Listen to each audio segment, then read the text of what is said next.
What's happening, everybody? Welcome back. This is Forgo. Today we're going to be taking a look at this goddess here, Titania. And my, oh my, this is one thick looking lady. Let me tell you, the breaker of men indeed. My God, she looks amazing. Wow. Wow, wow, wow, wow. Boy, she looks great. Man, the uniform aesthetically just looks amazing. But guys, it's a whole lot more than just looks. There's a lot of substance to this thing. This is actually a quite powerful uniform. There are some flaws in her kit. It's not a perfect uniform. Netmarble definitely should have made some adjustments to her kit because she would have been a lot better. She would have been way more consistent if they would have done some of these changes. But we'll get into that in a little bit, guys. She's got 50,000 physical attack. And I want you guys to take a look at her stats. They are abysmal. Okay, they're abysmal. All right, and that's going to be the point of this video. This girl with these terrible stats is going to do quite well. You'll be surprised.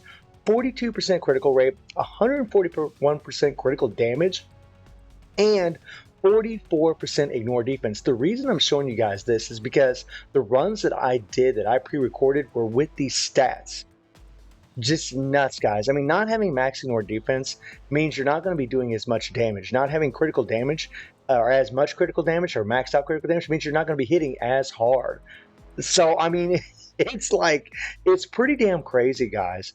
And when you take a look at the kit, guys, she has no Urus, 0 Urus, and all of her skills are 6. Now, she's got an awesome Awaken skill, and at the same time, it kind of sucks. So her Awaken skill has a new effect. Well, it's not a new effect, but it's a new effect on an Awaken skill. 100% increase of charge rate, accumulated true damage effect, okay? This is just like the Shirag effect, Doom, Crescent, all those characters. And these tier 3s just, hella, they just do insane damage. And this is what's pretty cool. This thing is ready to go at the very beginning of the fight. So you literally get this right off the get-go. And she's got the 100% chance to increase critical damage by 20% on critical attacks. Right, so she increased her critical damage even more, right? Now, we are getting a little extra critical rate and critical damage when we use our Awakened skill, but it's still where our critical rate will be, but our critical damage won't be maxed out still. Even with that 35%, it's not going to be maxed out, right? It's going to be around 176%, something around there. And then her passive is awesome for her survivability, decreased damage received by 30%, applies to self 30% recovery of max HP for 1 second, cooldown time of 4 seconds. That is awesome. 45% chance rate when hit. And then her 1, her 2, no big deal. Her 3 has a counter effect with ignore iframe, and I don't think she's going to be good in AC, but I just don't see her really doing well in timeline, to be perfectly honest, guys.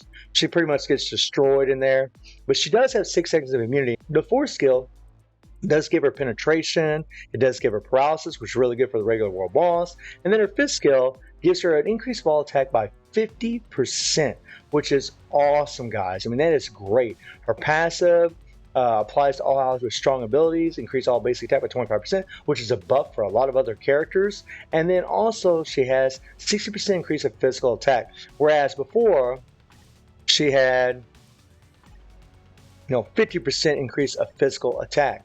Right, so she's got an extra 10% increase in physical attack to all combat types, right?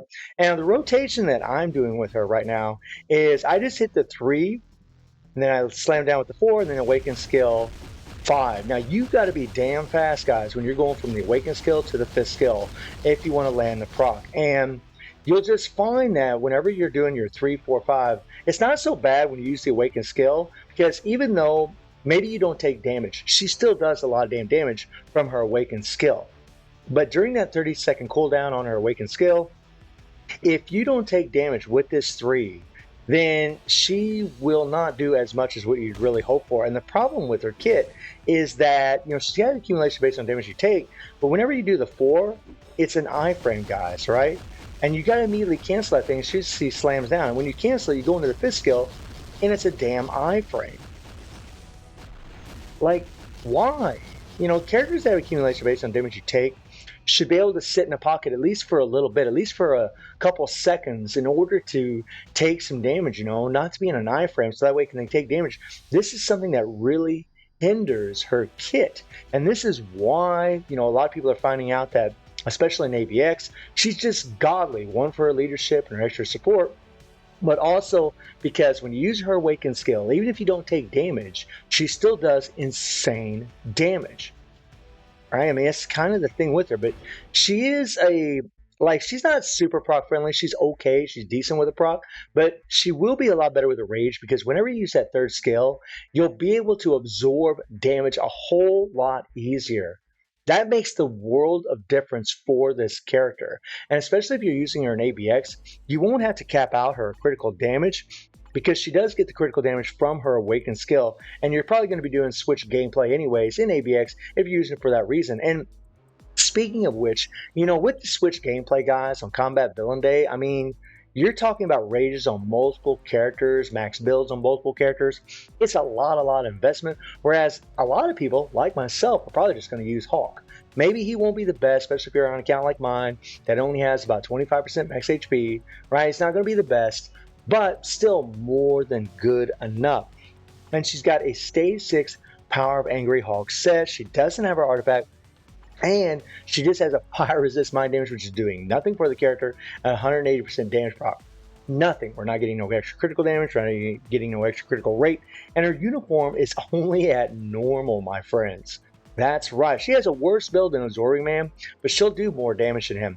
She does get this 30% increase of HP, which is insane. Now, what I'm going to do for you guys is I'm going to show you guys 2 separate runs with her against World Boss. We're going to go against Null. We're just going to do stage 19 where you need humans, right? And what I'm going to do is I'm going to use this team right here. Now, when I did the Absorbing Man run, it was Absorbing Man, and we were using Winter Soldier's leadership, which is, half of what hers is. His is 30%, hers is 60%, and we were using Taskmaster, right? But I'm not using double support for her. I'm just going to use a single support, and then these are the strikers that I'm going to use, right? We're not going to use any ignore. We just got one ignore dodge striker, guys. She doesn't have any ignore dodge in her kit except for her awakened skill. And then we're also going to be taking on Gore, right? We'll just do a little run with Gore, just stage 1. Now, I know stage 1 isn't some great feat. It's not some insanity, right? And we are going to be using double support. But considering that this is a tier 4 game mode, it really is, guys.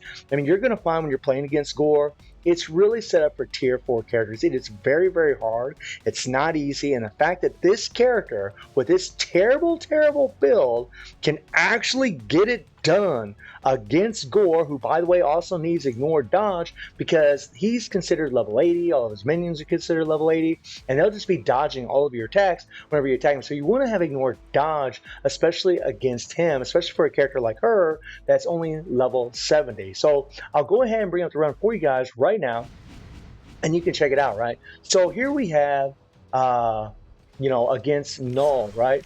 And watch this, guys. Watch this damage.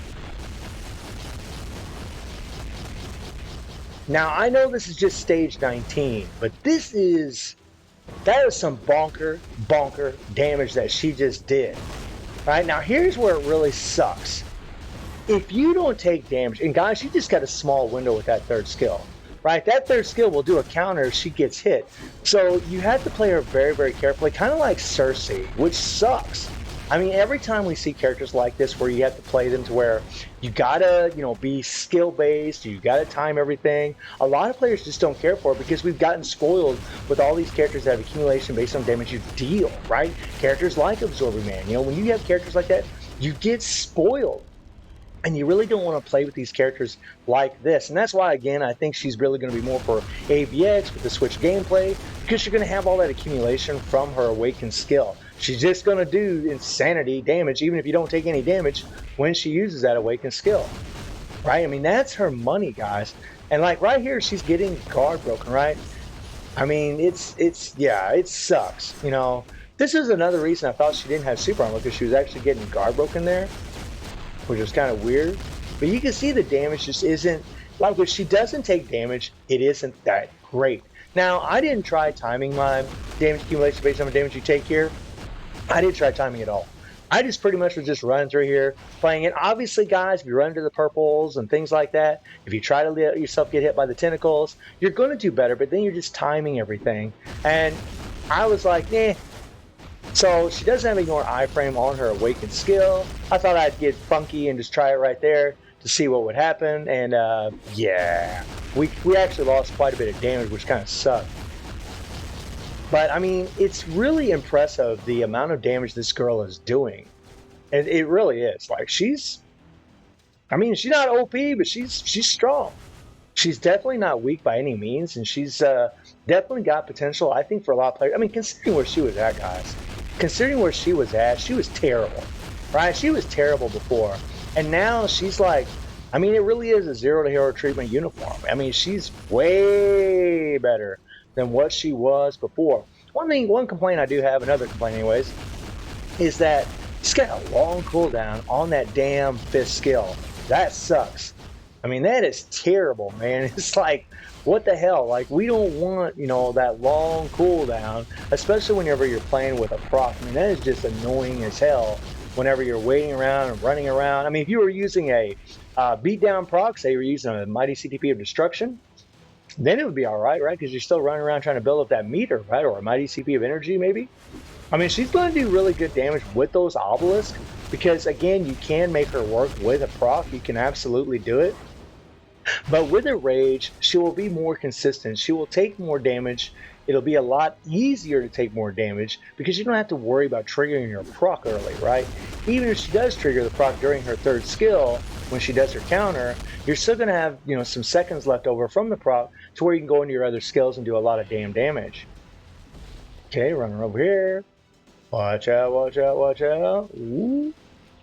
I mean, I was pleasantly surprised, guys. I mean, we're using one support here, right? I mean, it's not like I'm, got some OP setup here. I mean, she's doing really well. She's doing really well. Now, I don't want to use my Awaken skill just yet because I want to save it for whenever we go against the cage at the very end of the fight. And that's another thing. Because she's got the accumulation based on damage you take, if you get to a point at the end of this fight, specifically against Null, and you have your Awaken skill ready, she's not going to take any damage in that last phase unless you land in some toxic meteorite.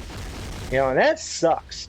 So you really want to have, if you're using her for this, you really want to have her Awaken skill ready to go when you reach this point of the fight. That way you can just murder. Now, I would have went ahead and went into my skills because she could have absolutely tanked this attack. But I didn't because the fifth skill just wasn't ready. Now, I wanted to get all that damage from the fifth skill, man. I really wanted to land it there, get that extra 50% attack, get the residual damage from it. And watch this. Boom, boom, boom, boom, boom, boom. And it's just bars flying off, guys. 30 seconds left with an absolutely abysmal build, right? I mean, it's a terrible build, guys. It's a decent proc, but it's a terrible build. And yet she's still could get it done. Not bad. I mean, honestly, pretty sweet. So now I got a little special run for you guys against Gore. Now, Gore, guys, this is my first video actually showing, run against Gore. Gore's a real pain in the butt, guys. He kind of sucks. And there you saw that I actually hit my fifth skill. I got guard broken. I tried to hit my Awaken skill, but I got guard broken and it threw me off. But even if you, say you don't land the proc on the fifth skill, I hit it, I still got that 50% attack, and then I hit the Awaken skill, and she still did insanity damage and took him all the way down, right? And with Gore, guys, he's a really, this part of the phase isn't so bad, right? But he's really annoying in the very last phase, and honestly, I really would question whether or not it's really going to be worth it for most players to even play against this boss. I mean, he's cool, and I like that we have a new boss, but whenever the difficulty level is as high as it is against someone like Gore, and the rewards, from what I've seen so far, guys, the rewards are virtually the same as the other world bosses. I'm not noticing any difference. Let me know in the comments if you guys have noticed any difference in the rewards against this boss. I haven't noticed anything. I haven't seen any difference at all as far as, getting more materials. But literally when it's in this phase, you just run around, stay out of the shadows. I mean, if you guys want a guide on this, I can happily give you one. And yeah, I mean, he's an iframe in full, guys. He gets out of there pretty damn quick. But you can see that her damage is pretty damn nutty, right? I mean, she did that in 1 minute and 22 seconds. I know it's just stage 1. I know it's not some great feat. It's not some insane level. I know. But it's Gore. It's a game mode setup for tier 4 characters. And honestly, as the way she did this, the way that she plowed through this thing using a proc, really shows, the level of power that she has. I mean, she's actually pretty damn solid. Like, she's a good character. I mean, she's not going to be the best. She's not going to be the best for everybody because, a lot of people aren't going to like the fact that you're going to have to accumulate damage in order to deal more damage. They're just not going to like it. They're not going to care for that at all. And honestly, I can't blame them. Those kinds of characters are pretty annoying to play with, but she really is a pretty cool character. Very, very strong, very, very respectful. And if you really want to make the most out of Titania, then I would highly recommend picking up this uniform. And if you're trying to be ABX competitive, I think this is probably going to be a very good buy because from what I've seen so far, unless you got an insane amount of HP on your cards, for Combat Villain Day, having her on the team is going to make a nice little difference for you. So guys, let me know what you think about the Breaker of Men, Titania. And I do stream on Twitch at 9 p.m. GT+7 time. The link is in the description below. And I hope you enjoyed the video. Thank you for watching. Y'all take care and have a good one. See you, everybody.